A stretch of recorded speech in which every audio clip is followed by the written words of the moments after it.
अस्सलाम वालेकुम दोस्तों, कैसे हैं आप सब। उम्मीद है ठीक होंगे और हम सब भी ठीक ठाक हैं। तो आज का व्लॉग हम शुरू कर रहे हैं 12 बजे सुबह के। ये जो हमारा छोटा सा टेडी है वो उठ गया है और बहुत ही सुस्त नज़र आ रहा है। बस कर लो, कितना सोओगे, उठ जाओ, आंखें तो खोलो सही से। टेडी क्या हो गया? Good morning. ये देखिए, इसको चोट लगी है यहाँ पे, मम्मा के नाखून लग गए हैं और ये इसने खुद लगाया है यहाँ पे। और अभी ये उठा है। आंखें खोलो। जैसे कि एक्सपेक्टेड था, हर साल की तरह इस साल भी अक्टूबर में शदीद किस्म की लू चलना शुरू हो गई है। खुश्क और साथ में गर्म मौसम। पता नहीं कब सर्दियाँ आएंगी, शिद्दत से इंतज़ार है सर्दियों का, बस अब आ ही जाएं।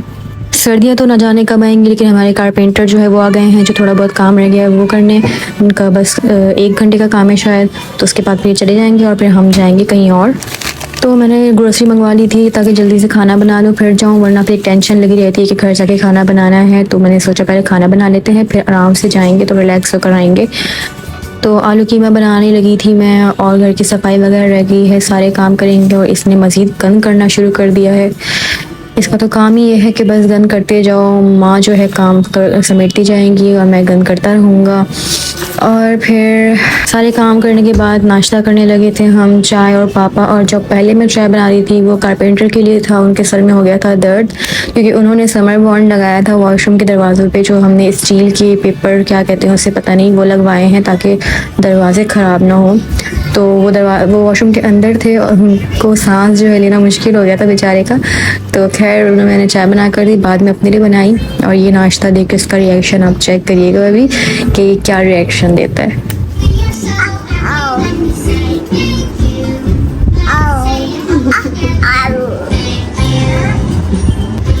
इतनी सुस्ती करता है नाश्ते में, इतना टाइम वेस्ट करवाता है ना मेरा।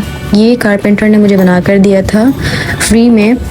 2-3 चीज़ें हैं इसकी जिसके उन्होंने बस पैसे लिए, बाकी ये जो पूरा एक लकड़ी का जो था इन्होंने फ्री में दिया अपने घर से लाकर। और बहुत ही अच्छा है, इसमें रोटी बनाने में बड़ा मज़ा आया था। अचानक ही मौसम चेंज हो गया, ऐसा लग रहा है कि जैसे बारिश होने वाली है। काले काले बादल आए, लेकिन हमारी किस्मत में बारिश नहीं थी। सारी बारिश जो है वो बरस गई थी मलीर साइड पे और गुलिस्तानी जौहर वगैरह में। तो नाज़िमाबाद तो है खुश्क रह गया और गर्मी वैसी की वैसी थी। अब हम हो गए थे तैयार और मैं राइड बुक कर पा रही थी, और ये सॉक्स निकाल के मुझे पहनाने में लगा हुआ था। जब तक राइड पहुंच रही थी हमने सोचा पैसे निकाल लेते हैं ATM से, और ये जो है हर जगह मेरी हेल्प करता है। कि आप देखिएगा कि कैसे।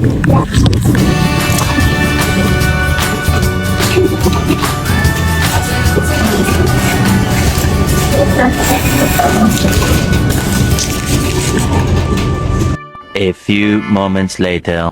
तो हम पहुंच गए थे यहाँ पर हुसैनाबाद, जहाँ पे हमें 2-3 काम थे। अक्सा को करवानी थी हेयर कटिंग, और मुझे चाहिए था बेकिंग का थोड़ा सा सामान जो कि मेरा ख़त्म हो गया था सारा। और हमारा ने भी थोड़ी सी चीज़ें लेनी थी, उसकी फ्रेंड्स की बर्थडे थी तो उनके लिए गिफ्ट लेना था। ये हम आ गए थे पार्लर ब्यूटी सलून नाम है इसका, और यहाँ पे इतना ज़्यादा रश था। रश की वजह भी ये थी कि वीकेंड था, तो जाहिर सी बात है रश तो होना ही था। सारी शादियाँ जो होती है वो वीकेंड्स भी होती है ज़्यादातर। और ये लिस्ट है, इसमें जो वैक्स वगैरह है और थ्रेडिंग वगैरह है उसकी प्राइस तो बिल्कुल मुझे ठीक लगी, लेकिन जो ब्राइडल सर्विस वगैरह है वो थोड़े ज़्यादा चार्जेस लगी। बाकी अगर आपने भी जाना है तो आप लिस्ट देख लें, प्राइसेस सारी मेंशन है। और मैंने सोचा है कि अगर कभी फ्यूचर में हेयर कटिंग करवानी हो तो मैं यहीं आऊँगी, क्योंकि यहाँ की प्राइस मुझे बिल्कुल मुनासिब लगी बनिस्बत और बाकी पार्लर्स की। क्योंकि आप जब जाते तो वो कहते हैं कि आपकी लेंथ इतनी है, आपके एक्स्ट्रा चार्जेस लगेंगे, तो इस तरह से करके वो आपको लूटने लग जाते हैं, जो कि मेरे साथ बहुत दफ़ा हो चुका है। तो हम यहाँ पे अक्सा को छोड़कर जा रहे थे बाहर बेकिंग का सामान लेने, क्योंकि अक्सा को लगना था बहुत टाइम, उसकी हेयर कटिंग होनी थी सारी। तो हमने सोचा सामान ले लेते हैं। ये सारे मैंने चीज़ें ली थी, तकरीबन 5000 का मेरा सामान आया था।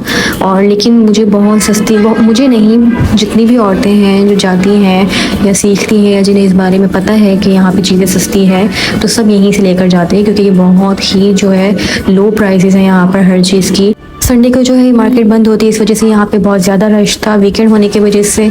तो बाकी सामान हमने दूसरे शॉप से ली, क्योंकि उस शॉप पे बेइंतहा रश हो रहा था। तो बस थोड़ी सी चीज़ें रह गई थी, वो दूसरी शॉप से हमने ले ली। और फिर उसके बाद हम चले गए थे यहाँ का जो बहुत ही मशहूर और फेमस जो है ये गोले गंडे वाले हैं। 5 साल पहले जब मैं यहाँ पे सीखने आती थी, हम लोग आते थे, तब भी हम यहीं से रोज़ाना जो है ये खाकर जाते थे। और प्राइस जो है इनकी आज भी बहुत कम है।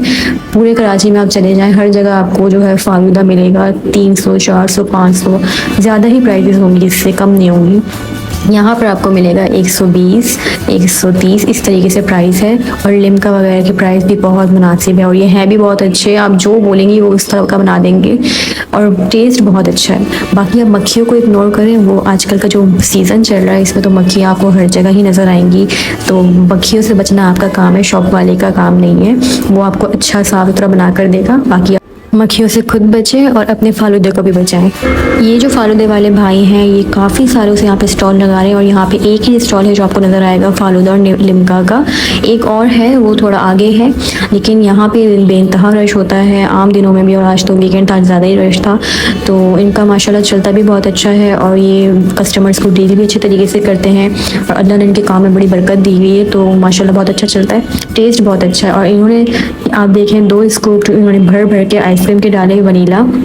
उसके बाद इन्होंने इसमें रूअफ़ज़ा, ड्राई फ्रूट्स और जो सवैयाँ होती है मीठी वाली वो, और चॉकलेट सिरप, ये सारी चीज़ें डाली और कंडेंस मिल्क ऐड किया।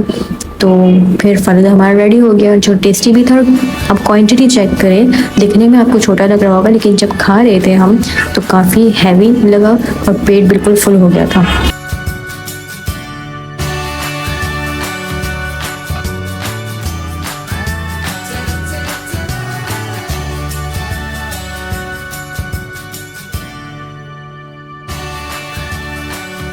ये देखें हमारा फालूदा हो गया है रेडी, बहुत ही मज़ेदार, जायकेदार, साफ़ सुथरा। मक्खियों की बात अगर आप करें, मक्खियाँ जो है वो घूम रही है लेकिन गिर नहीं रही फालूदे के अंदर। तो ये मक्खी लेस फालूदा, ये ना समझे कि आप मक्खी वाला फालूदा खा रहे हैं। इसका नाम है बाबर मेमन का मशहूर स्पेशल आइसक्रीम गोला कंडा और कॉन्टैक्ट नंबर भी दिया हुआ है। फबिया ने बस थोड़ा सा खाया क्योंकि उसको फ़ौरन ही नचला शुरू हो जाता, तो उसे ज़्यादा नहीं खिलाया था। फिर हम आ गए थे घर और घर आने के बाद इसका रोना धोना शुरू हो गया था क्योंकि जो इसके मामू हैं वो हमें छोड़कर गए थे और मामू के साथ जाने के लिए इतना रोया कि घर के अंदर नहीं आ रहा था और ज़ोर ज़ोर से रो रहा था। तो मैंने फिर इसे चुप करवाने के लिए लॉलीपॉप दे दिया, जिससे इसने पूरे घर में गंद किया, अपना मुँह, अपने कपड़े सारे ख़राब किए। मैंने कहा कोई बात नहीं, बस चुप हो जाए। और ये चीज़ें थी जो मैं लाई थी, ऑयल ब्रश और स्पैचुला, मालपुरा फहद का फेवरेट है।